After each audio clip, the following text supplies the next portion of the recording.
أعوذ بالله من الشيطان الرجيم. بسم الله الرحمن الرحيم.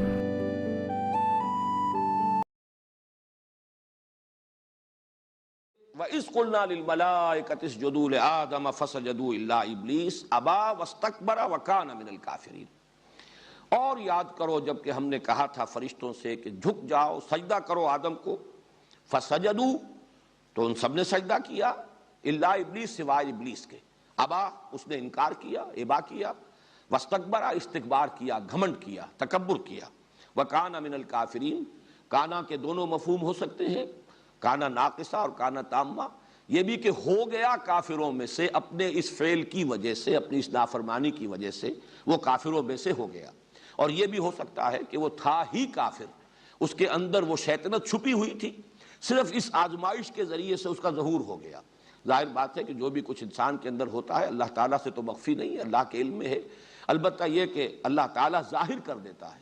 وَلَيَعْلَمَنَّ اللَّهُ الَّذِينَ آمَنُوا وَلَيَعْلَمَنَّ الْمُنَافِقِينَ۔ اللہ تعالیٰ ظاہر کر دے گا اس کو کہ کون منافق ہے کون صاحب ایمان ہے، تو اللہ تعالیٰ کے علم میں تو ہے لیکن اللہ ظاہر کر دیتا ہے۔ اسی طریقے سے اس ابلیس کی وہ شیطنت جو ہے جو اس کے اندر چھپی ہوئی، جو اس کا تکبر اور استکبار اور گھمنڈ اور اس کا جو شر تھا وہ ظاہر ہو گیا۔ یہ دونوں اس کے مفہوم ہو سکتے ہیں۔ اس کے ضمن میں جیسا کہ میں کل عرض کر چکا ہوں کہ ملائکہ، پھر یہ ابلیس کے بارے میں اشکال ہو جاتا ہے اس آیت اور تقریباً 5 اور مقامات پر اسی انداز میں جو یہ مضمون آیا ہے کہ ہم نے فرشتوں کو حکم دیا، سب فرشتوں نے سجدہ کیا سوائے ابلیس کے، تو اشتباہ ہو جاتا ہے کہ شاید ابلیس بھی فرشتوں میں سے تھا۔ لیکن یہ کہ قرآن حکیم میں یہ اس کی وضاحت کر دی گئی سورہ کہف میں، کانا من الجن ففسق عن امر ربی، وہ فرشتوں میں سے نہیں تھا۔ فرشتے تو لا یعصون اللہ ما امرہم ویفعلون ما یؤمرون، وہ معصیت نہیں کرتے، نافرمانی نہیں کرتے اللہ کے حکم کی، اور کرتے ہیں وہی کچھ جس کا کہ انہیں حکم ہوتا ہے۔ لہذا یہ معاملہ جو ہے ابلیس سے جو ظاہر ہوا یہ اس بنیاد پر کہ وہ جنات میں سے تھا، جس کا مادہ تخلیق نار ہے۔ وہ نار اور نور کے قرب کے بارے میں بھی تفصیل سے میں کل عرض کر چکا ہوں، اور یہ کہ اس کے بارے میں یہی جو کچھ معلوم ہوتا ہے وہ یہ کہ اپنے علم اور اپنے زہد اور اپنی عبادت گزاری کی بنیاد پر یہ ملائکہ کے زمرے میں تھا، ملائکہ کے ہی ساتھ شامل تھا، اس اعتبار سے گویا کہ مخاطب تھا اس حکم کا کہ سجدہ کرو آدم کو۔ بسم اللہ اولہ آخرہ۔ تو جو میں عرض کر رہا تھا کہ یہ ابلیس کیوں اس حکم کا مخاطب بنا، اس کے بارے میں ایک رائے تو یہ ہے کہ چونکہ جنات کمتر مخلوق ہیں ملائکہ سے، بلندتر مخلوق ملائکہ، جب انہیں سب کو حکم دیا گیا کہ سجدہ کرو آدم کو، تو ظاہر بات ہے کہ وہ تابع ہونے کے اعتبار سے وہی برسبیل تغلیب، گویا کہ وہ بھی مخاطب تھے، جنات بھی۔ اس پہلو سے وہ بھی ایک جنی جو ہے ابلیس، وہ بھی اس کا مخاطب تھا۔ اور ایک رائے یہ کہ وہ اپنے خاص علم اور زہد اور عبادت گزاری کی وجہ سے اس درجے قرب رکھتا تھا ملائکہ کے ساتھ کہ گویا کہ ان کے زمرے میں شریک ہو چکا تھا، اسی لیے خاص طور پر وہ شخصاً مخاطب تھا اس حکم کا جو حکم دیا گیا فرشتوں کو۔ بہرحال یہ چیزیں سارے احتمالات ہیں، جیسے کہ میں نے عرض کیا کہ یہ مشکل رکوع ہے قرآن مجید کا، یہ مقام، اس کے بارے میں تعیین بہت مشکل ہے۔ البتہ یہ کہ آدم اور ابلیس کے ناموں کی بنیاد کیا ہے، یہ بات ہے کہ جس پر ذرا غور کر لیجئے آگے بڑھنے سے پہلے۔ آدم کے بارے میں جو سب سے زیادہ کثرت کے ساتھ رائے جو مقبول رائے ہے وہ یہ ہے کہ چونکہ کرسٹ آف دی ارتھ، عدیم الارض، عدیم کہتے ہیں کسی شے کا چھلکا، اوپر کا چھلکا، تو یہ جو کرسٹ آف دی ارتھ ہے یہ اس زمین کا، ہمارے اس پلینٹ کا چھلکا ہے، چونکہ اس سے اس کی پیدائش ہوئی ہے زمین سے، اس لیے آدم کہے گئے کہ عدیم الارض جو ہے اس سے ان کا وہ اس کا مادہ تخلیق ہے۔ باقی ایک یہ بھی کہا گیا ہے کہ ان کا رنگ جو ہے سرخی مائل گندمی رنگ، تو اس کے لیے بھی یہ لفظ عربی زبان میں یہی مادہ مستعمل ہے۔ اور ایک تیسری رائے یہ ہے کہ یہ جو مادہ آتا ہے الف دال میم کا، یہ مخالطت، ملنا جلنا، آپس میں کس چیزوں کا باہم جو ہے مختلط ہو جانا، اس کے لیے یہ لفظ مستعمل ہے، مل جانا۔ تو جیسے کہ معانست، انسان کے لیے بھی یہ آپس میں مانوس ہو جانا، معانست، یہ انسان کے لیے ایک لفظ کی بنیاد ہے کہ انسان کو انسان اس لیے کہا جاتا ہے کہ باہم ایک دوسرے سے مانوس ہو جاتے ہیں۔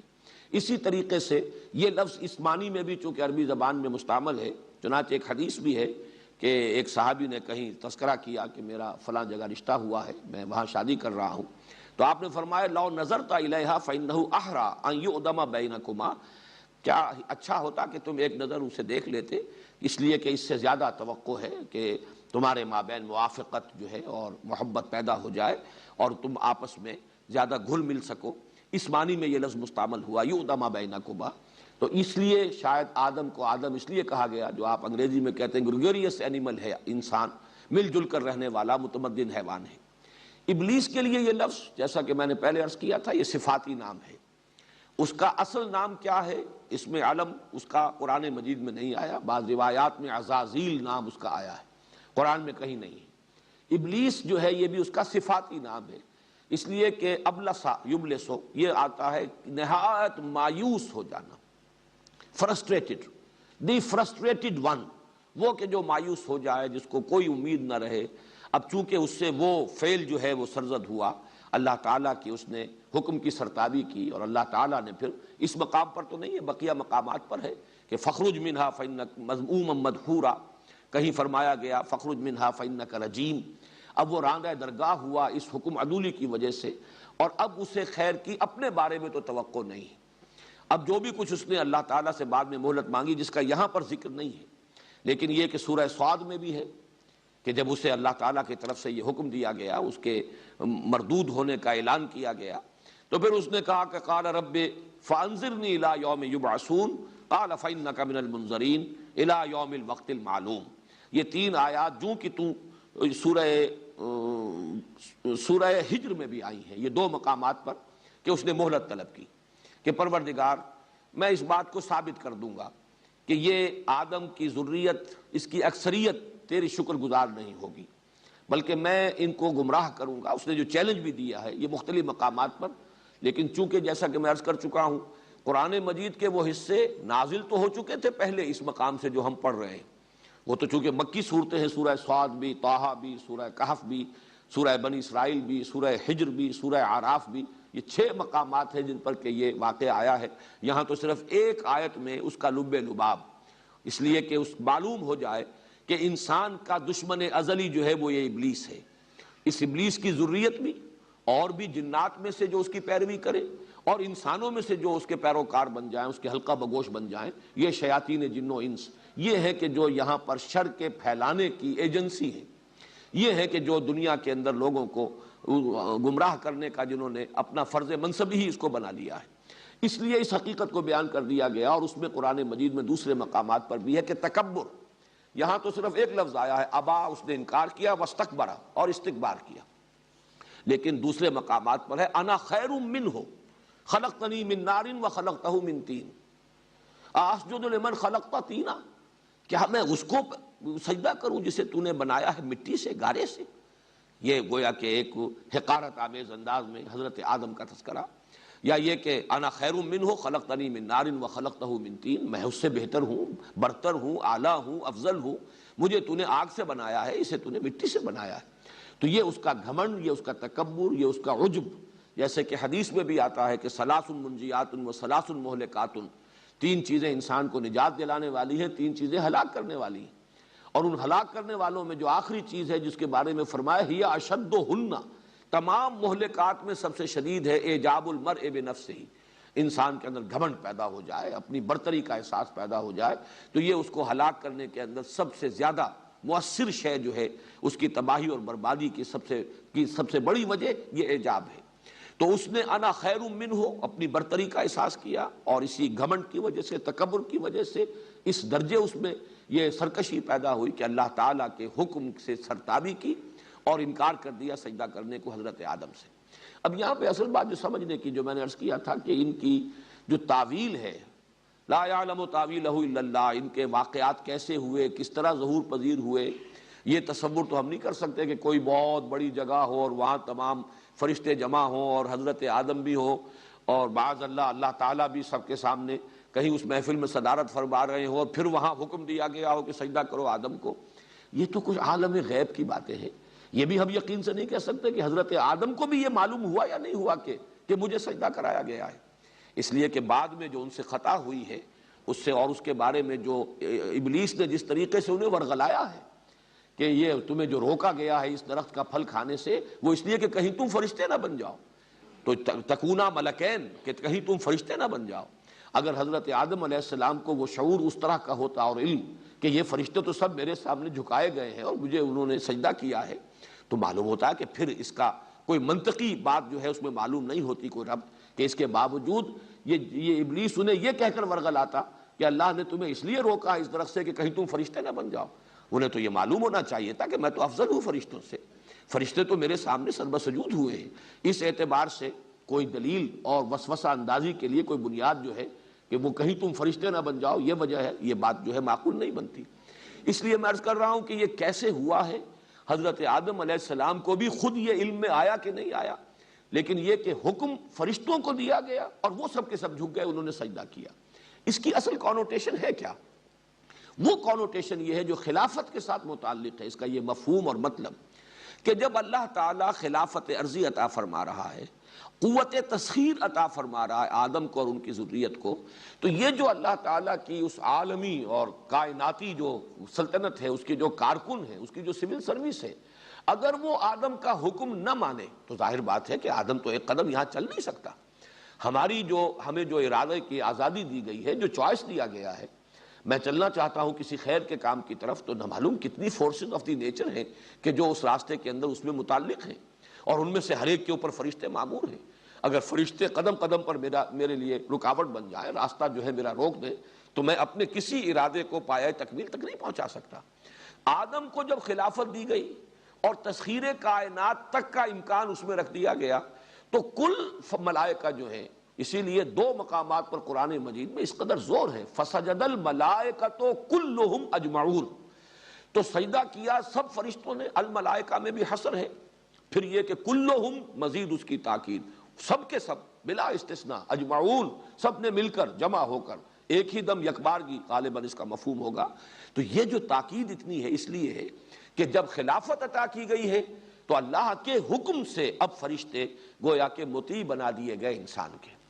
اپنے ارادے سے، اپنے چوائس سے، یہ خیر کی طرف بڑھنا چاہے ٹھیک ہے، راستہ کھلا ہے، جائیے جدھر جانا چاہے۔ اس لیے نہیں کہ آدم ان سے اس اعتبار سے جو ہے وہ جو صحیح یا غلط کام کرنا جو ہے ان کے لیے وہ نتیجہ تو پھر نکلے گا آخرت کے اندر، اللہ تعالیٰ جب حساب لے گا، لیکن اس وقت اللہ نے آزادی دی ہے، اور اس وقت اس کے ارادے کی آزادی کے آگے اس کے راستے میں کوئی فرشتہ رکاوٹ نہیں ڈالے گا، کل کائنات مسخر ہے۔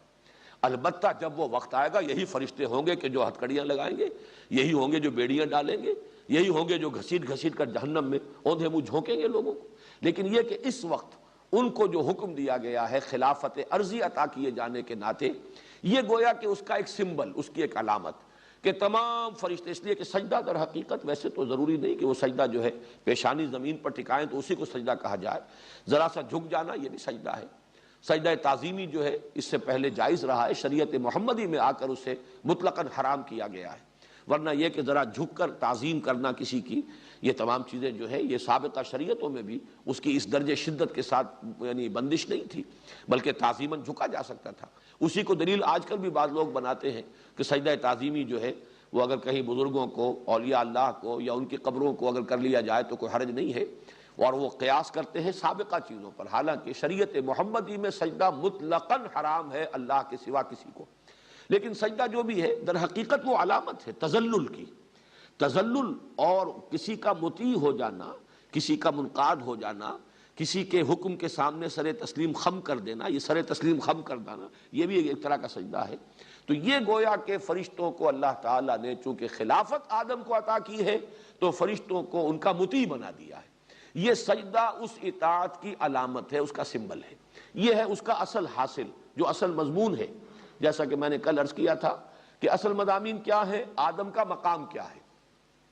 یہ فلسفے اور حکمت دین کا ایک اہم موضوع ہے۔ وہ خلیفۃ اللہ ہے فی الارض، آدم اور ذریت آدم۔ اس خلافت کی اساس کیا ہے؟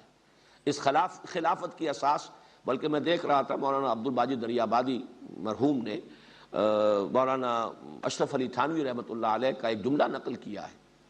کہ خلافت کی بنیاد زہد اور طاعت گزاری نہیں ہے، خلافت کی بنیاد علم اور فہم ہے۔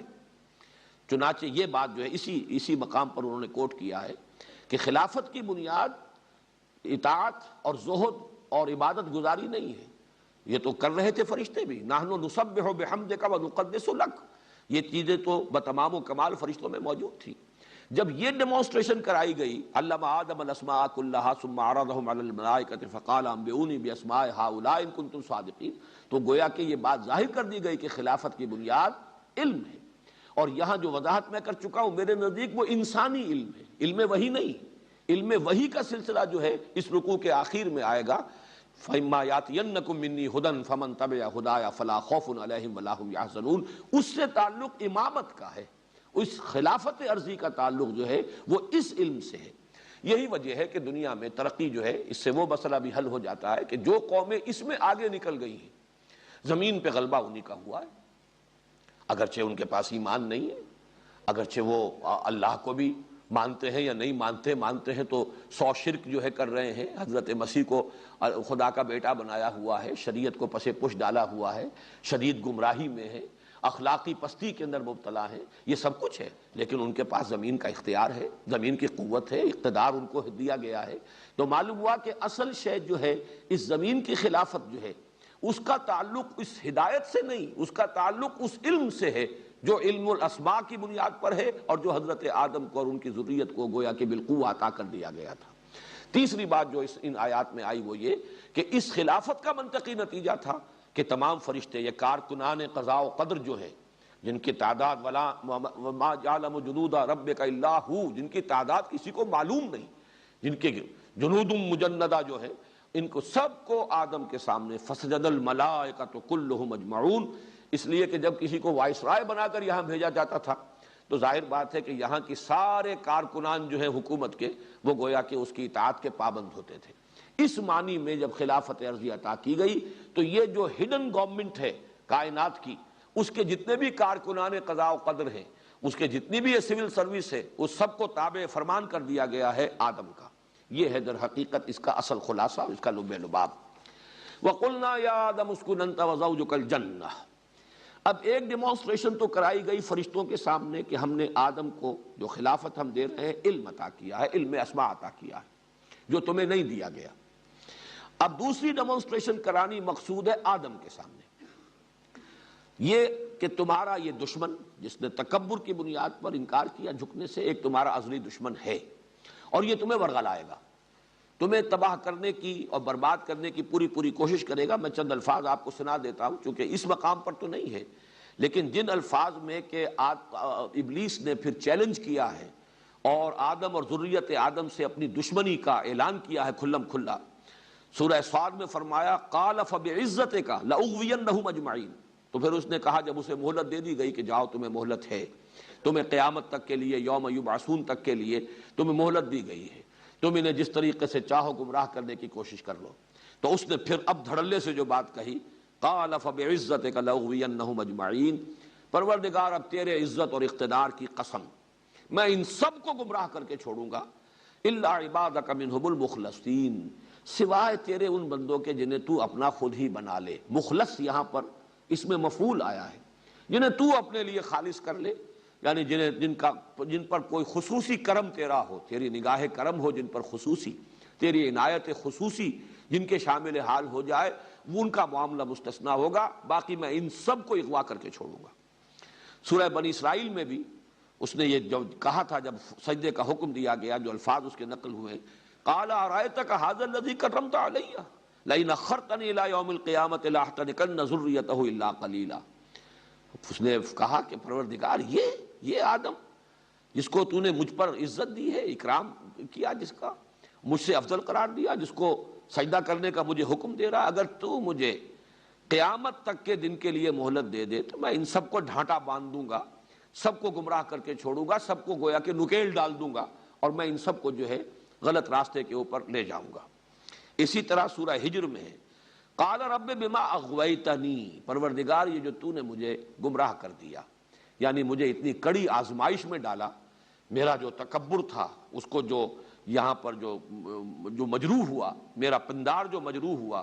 اس کے نتیجے میں یہ غلط حرکت کر بیٹھا اور میں نے انکار کیا ہے تیرے حکم کو ماننے سے، تو گویا کہ تو نے مجھے گمراہ کیا۔ رب بما اغویتنی لأزینن لہم فی الارض ولأغوینہم اجمعین الا عبادک منہم المخلصین، وہی الفاظ یہاں بھی آئے۔ تو اب یہ کہ میں ان کے لیے زمین کے اندر جو مختلف چیزیں ہیں ان کو بڑا مزین کر دوں گا، اسی میں یہ مشغول ہو جائیں گے، اسی کی محبت میں گرفتار ہو جائیں گے، مال و اسباب دنیاوی ہی ان کا مقصود و مطلوب ہو جائے گی، اس کے لیے گردنیں ایک دوسرے کی کاٹیں گے اور خون بہائیں گے، وہی ان کا مقصود و مطلوب ہوگا۔ اور یہ کہ یہ میں ان سب کو گمراہ کر کے چھوڑوں گا سوائے تیرے ان بندوں کے جنہیں تو اپنے لیے خالص کر لے۔ سب سے زیادہ تفصیل کے ساتھ یہ الفاظ جو آئے ہیں اس کے چیلنج کے، وہ سورہ اعراف میں ہے۔ قال فبما اغويتني لاقعدن لهم صراطك المستقيم ثم لآتينهم من بين ايديهم ومن خلفهم وعن ايمانهم وعن شمائلهم ولا تجد اكثرهم شاكرين۔ تو اس نے کہا پروردگار جو تو نے مجھے گمراہ کر دیا اور راندہ درگاہ میں اب ہو گیا، میں تو اب ہم تو ڈوبے ہیں صنم، ان کو بھی لے ڈوبیں گے،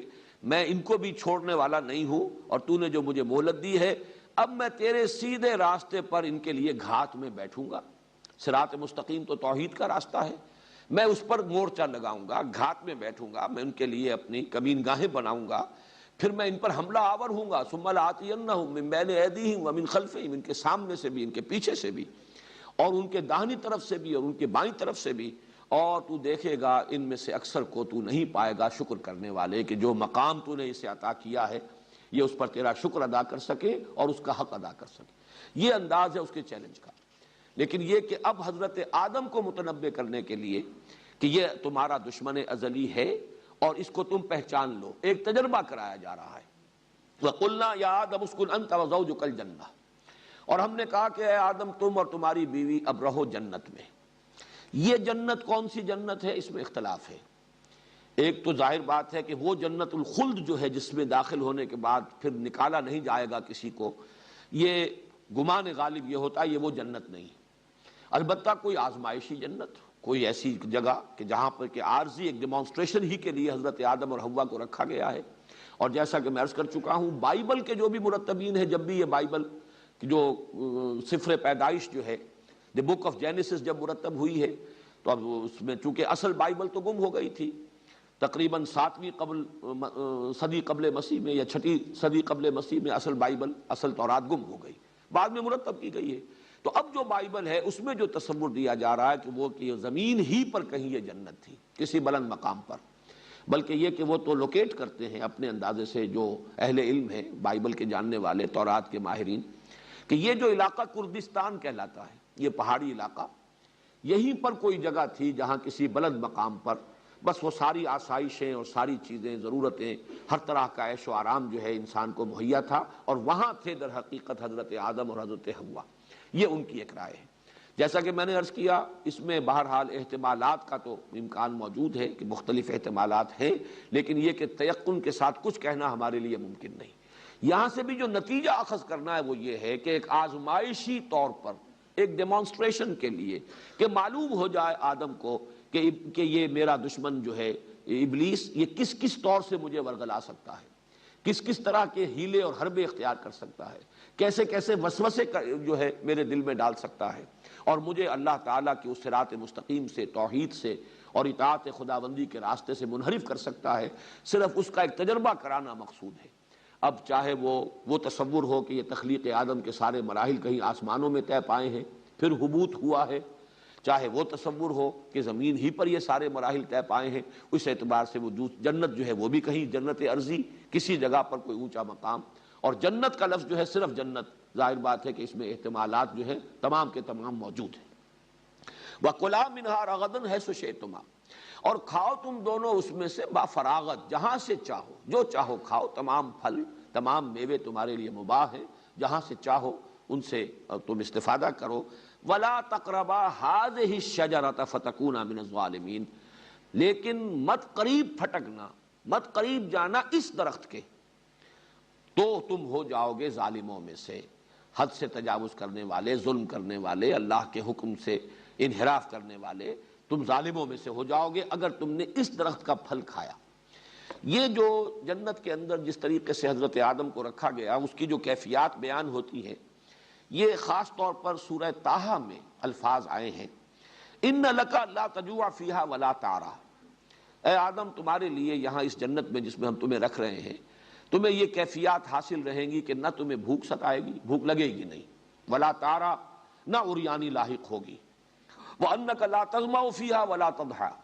اور نہ تمہیں اس میں پیاس کی شدت محسوس ہوگی، پیاس کا احساس ہوگا، نہ ہی کئی دھوپ کی کیفیت جو ہے، دھوپ کے ستانے کی اور گرمی اور اس کی حدت اور تمازت کا کوئی احساس ہوگا۔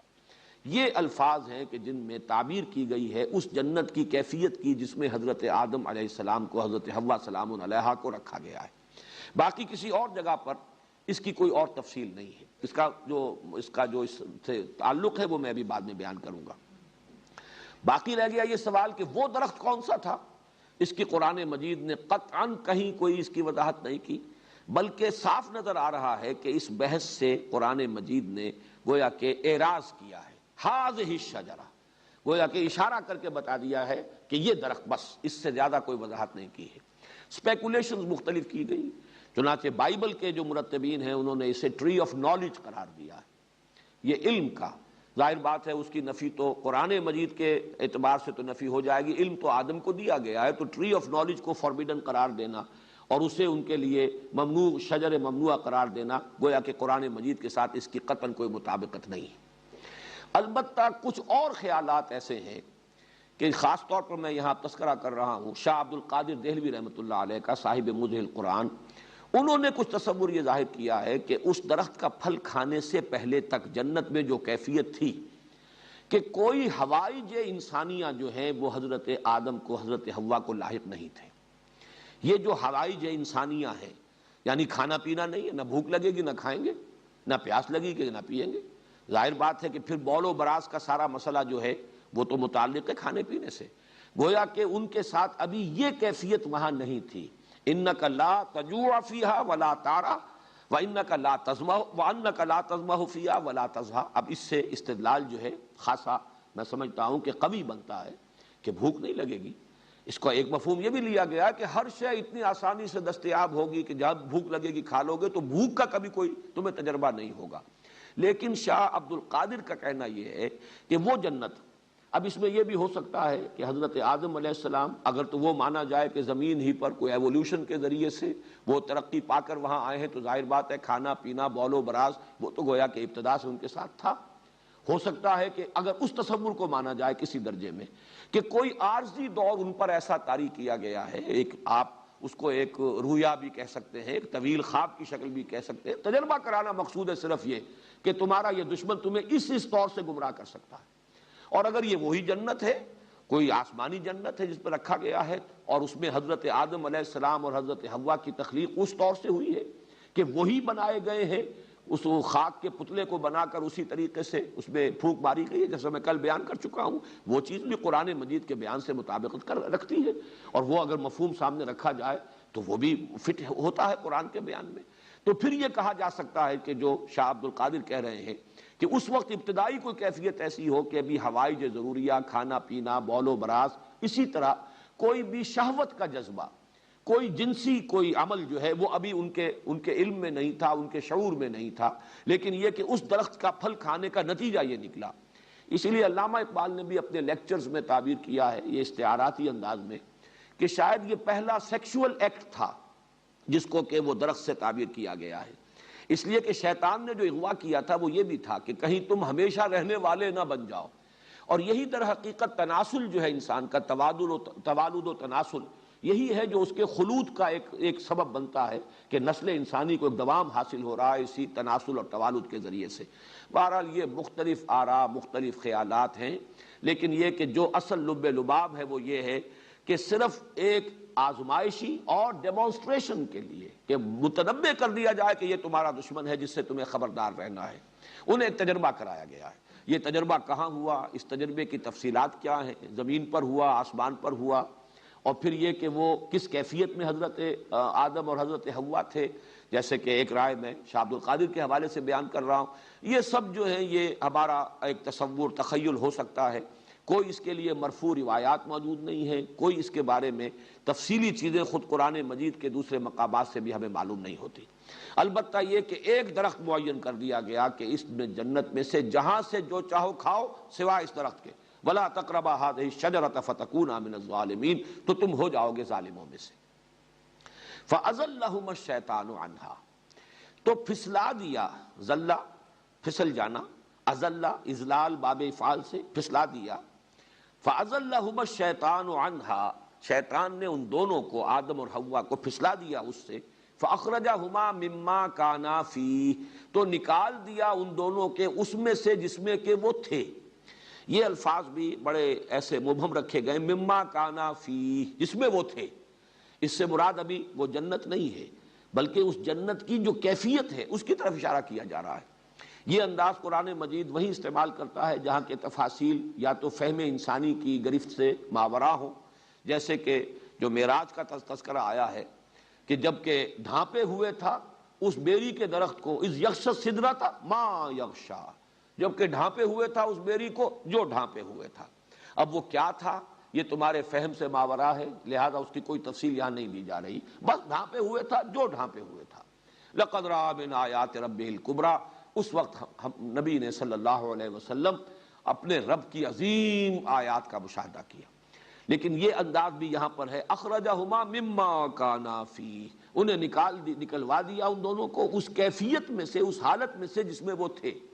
اب اس کی تعبیر جو ہے اگر سورہ طٰہٰ کے اس مقام کے حوالے سے کی جائے تو وہ بادشاہ عبد القادر صاحب کی جو ہے اس کے ساتھ جو ہے مربوط ہو جائے گی، اور وہ یہ کہ انہیں اب بھوک لگنی شروع ہوئی جو کہ پہلے نہیں تھی، یا کوئی مشقت کا مسئلہ تھا کہ جو پہلے نہیں تھا. اب وہ دھوپ نے بھی ستایا کہ جو پہلے کیفیت نہیں تھی، اور بول و براز کا معاملہ بھی شروع ہوا کہ جو پہلے نہیں تھا. اسی طریقے سے جنسی عمل اور سیکشول انٹرکورس کا معاملہ کہ جو اس سے پہلے نہیں ہوگا وہ شروع ہوا. اس اعتبار سے وہ تمام کیفیات مولانا اصلاحی صاحب یہاں بڑی خوبصورتی سے نکل گئے ہیں، اس لیے کہ قرآن مجید کے دو مقامات پر یہ آتا ہے کہ اس درخت کا پھل کھانے کا جو نتیجہ نکلا وہ یہ تھا، فَبَدَتْ لَهُمَا سَوْآتُهُمَا وَطَفِقَا يَخْصِفَانِ عَلَيْهِمَا مِنْ وَرَقِ الْجَنَّةِ، ظاہر ہو گئے ان کے لیے ان کی شرمگاہیں یا ان کے جو بھی اعضائے جنسی کہیے یا بول و براز بھی انہی سے متعلق ہے، سوآتہما، تو یہ دونوں ان پر کھل گئے، ظاہر ہو گئے، اور پھر وہ گانٹنے لگے اپنے اوپر اپنے شرمگاہوں کو ڈھانپنے کے لیے. انہوں نے درختوں کے پتے جو ہیں من ورق الجنہ، جنت کے درختوں کے پتوں کو گانٹ کر اپنے لیے لباس بنایا. اب اس میں تعبیر کیا ہوئی ہے، اس درخت کی کیا وہ تاثیر تھی؟ آیا پہلے ننگے تھے؟ ایک خیال یہ ہے کہ جو بائبل کے مرتبین نے دیا ہے کہ ننگے تھے لیکن انہیں اپنے ننگے ہونے کا احساس نہیں تھا، چونکہ ابھی ٹری آف نالج سے انہوں نے نہیں کھایا تھا، شعور ابھی انہیں حاصل نہیں ہوا تھا. گویا کہ ان کا اپنا جو ایک فلسفہ ہے جو ارتقاء کا، اس کے اعتبار سے ابھی وہ حیوانیت کی سطح سے نکلے ہی تھے، ابھی ان کے اندر کوئی اپنے سطر کا اور اس کے بارے میں کوئی شرم کا احساس جو ہے پیدا نہیں ہوا تھا. اس وجہ سے جیسے ہی وہ کھایا انہوں نے تو ان کو احساس ہوا، شعور پیدا ہو گیا اپنے سطر کا اور اپنی شرمگاہوں کا انہیں احساس ہوا، تو انہوں نے پھر پتے جو ہیں ان کو گانٹ کر اور اپنے لیے لباس اور سطر کا بندوبست کرنا شروع کیا.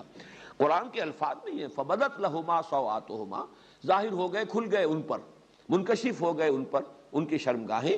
فَطَفِقَا يَخْصِفَانِ عَلَيْهِمَا مِنْ وَرَقِ الْجَنَّةِ، اب وہ بلکہ بائبل کے مرتبین نے تو فگ ٹری کہا ہے اسے، اور چونکہ وہ علاقہ جس میں کہ ان کا یہ خیال ہے کہ یہ آزمائشی جنت تھی جہاں پہ کہ حضرت آدم اور حضرت حوا تھے، اس کے بارے میں یہ کہ اس علاقے میں یہ انجیر کے درخت بہت ہیں، والتین والزیتون، تین جو ہے تو تین وہ علاقہ جو ہے جبل تین اسی علاقے میں ہے،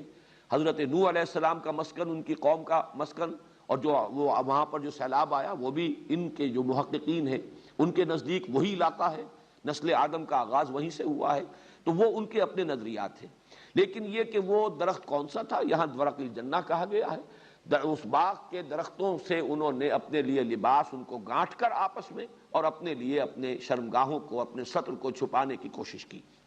یہ اس مقام پر نہیں ہے، یہاں مختصر ہے. فَأَخْرَجَهُمَا مِمَّا كَانَا فِيهِ. مولانا اصلاحی کا میں تذکرہ کر رہا تھا کہ انہوں نے ایک لفظ بڑا لطیف سا استعمال کیا ہے اور یہاں سے گزر گئے عافیت کے ساتھ کہ کوئی حلہ جنت تھا کہ جو ان سے سلب کر دیا گیا، اور پھر وہ چونکہ انہوں نے اللہ تعالیٰ کے حکم کی نافرمانی کی تھی تو جو جنتی لباس جسے ہم نہیں سمجھ سکتے کہ وہ لباس کی حقیقت کیا تھی، وہ لباس کس نوعیت کا تھا جو ان کو عطا ہوا تھا، وہ ان سے لے لیا گیا، اور وہ یہ کہ ان پر اپنی شرمگاہیں کھل گئیں اور ان کو اپنی عریانی کا احساس ہوا. فَأَزَلَّهُمَا الشَّيْطَانُ عَنْهَا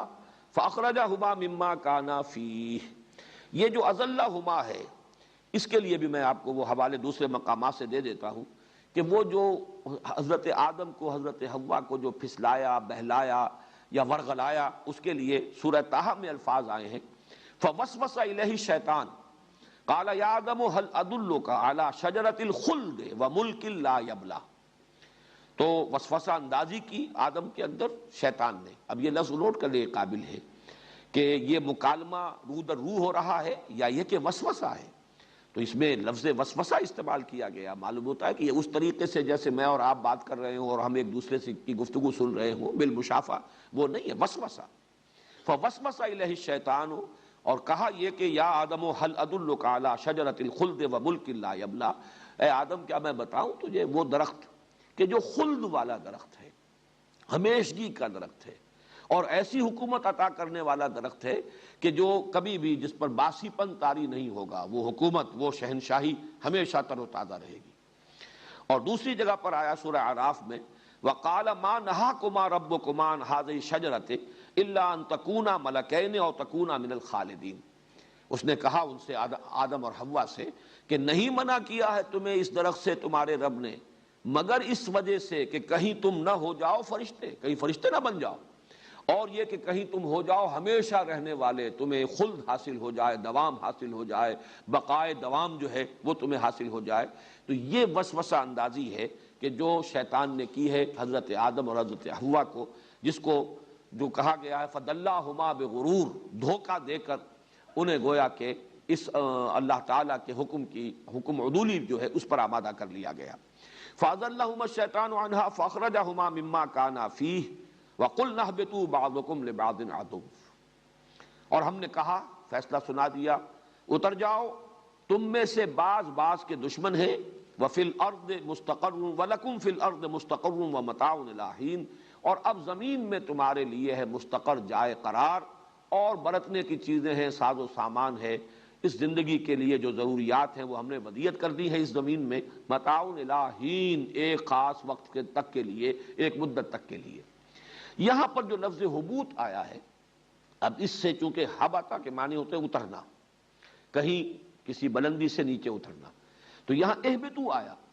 اور اس سے یقیناً اس نظریے کو بہت تقویت حاصل ہوتی ہے کہ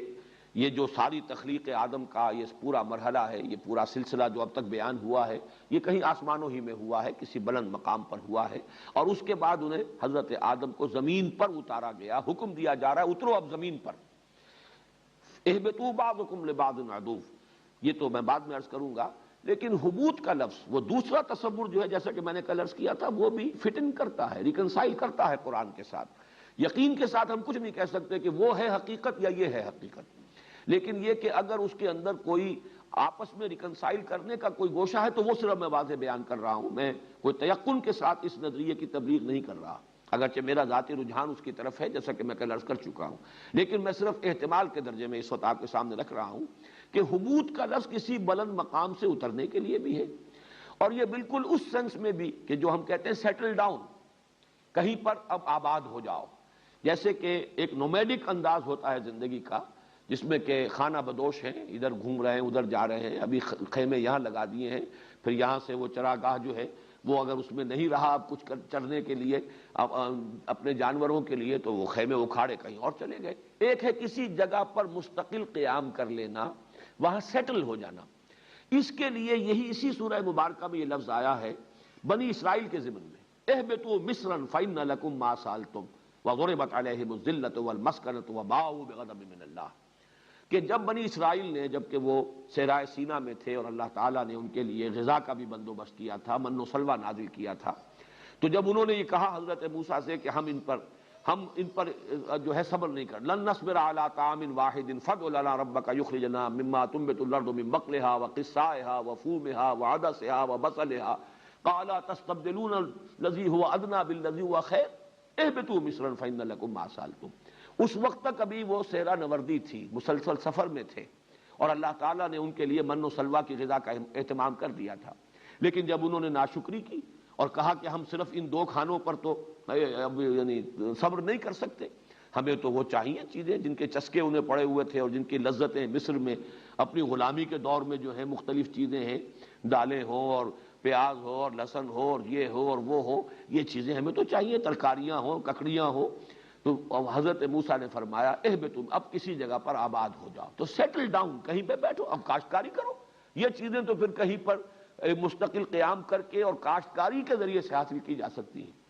تو وہاں بھی لفظ حبوط آیا، اہبطوا مصرا فإن لکم ما سألتم، اب کسی جگہ پر کسی آبادی میں آباد ہو جاؤ کسی جگہ پر، تو پھر یہ چیزیں جو تم جو چاہ رہے ہو، جو تمہاری جو چٹخارے مانگ رہی ہے زبان، اگر وہی تمہاری طلب ہے تو پھر وہاں تمہیں حاصل ہو جائے گی۔ تو یہ لفظ بھی فٹ کرتا ہے اس تصور کے اندر بھی، اور یہ چونکہ قرآن مجید القرآن یفسر بعضہ بعضا، یہ دلیل قرآن ہی سے سامنے آ رہی ہے، اس لیے ایسی نہیں ہے کہ اٹھا کر اس کو بالکل پھینک دیا جائے۔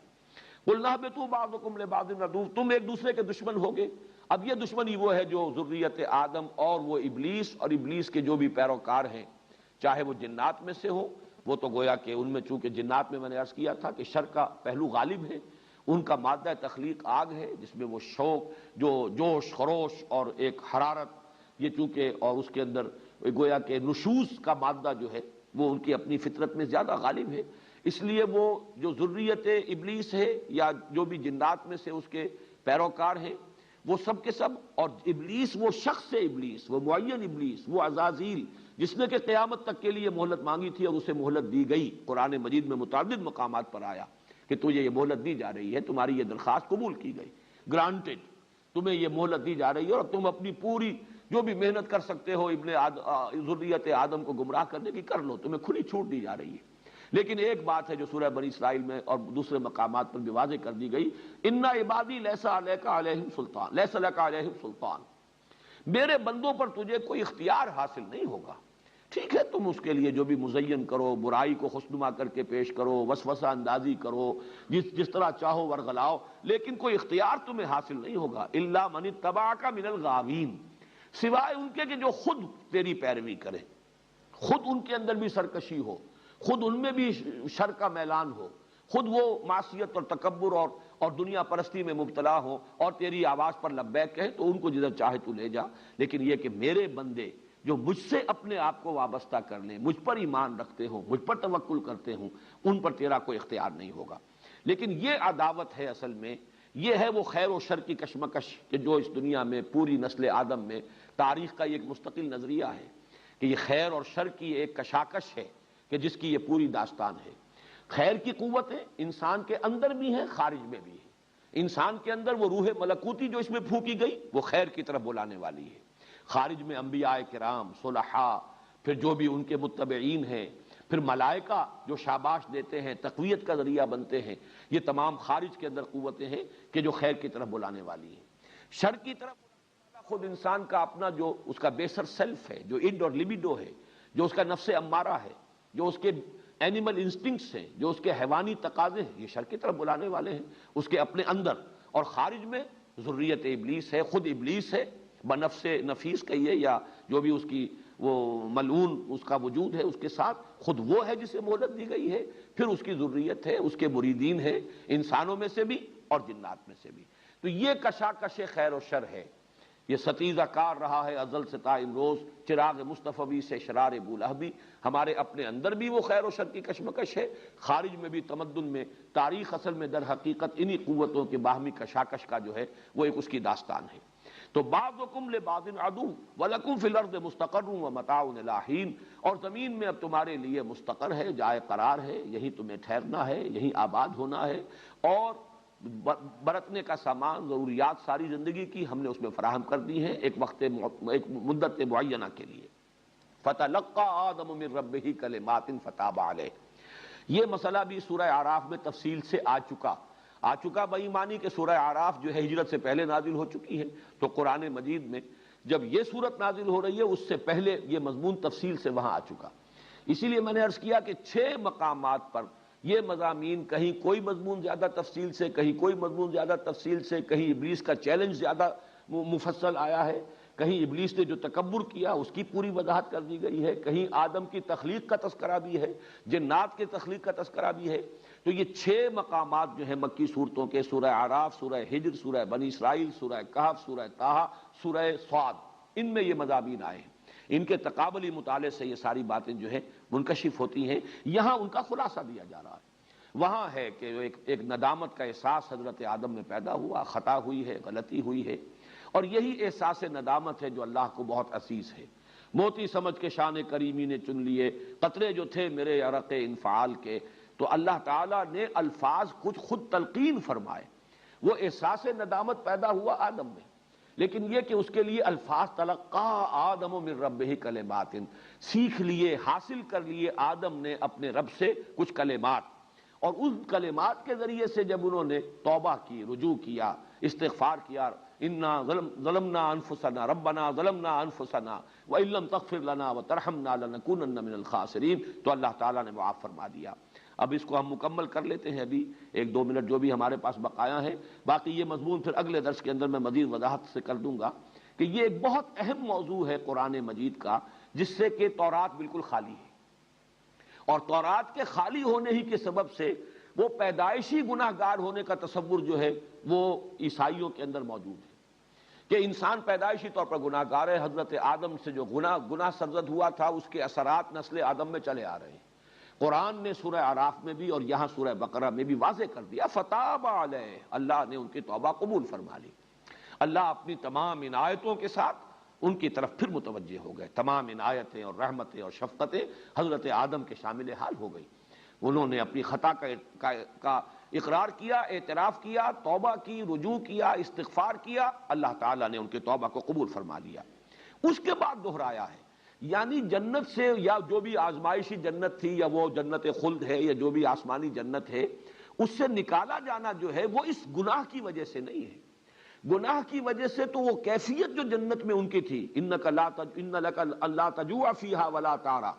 وانک لا تظمأ فیہا ولا تضحی، اس کیفیت سے، یا جو عریانی نہیں تھی، کوئی جنتی لباس تھا جو دیا ہوا تھا، اس سے محرومی، وہ ہے کہ جو اس کا نتیجہ نکلا ہے۔ باقی جنت سے ان کا نکلنا، زمین پر ان کا آنا، یہ تو در حقیقت اس لیے ہے کہ پیدا ہی کیے گئے تھے، بنائے ہی گئے تھے، زمین کی خلافت ہی کے لیے تخلیق ہوئی ہے،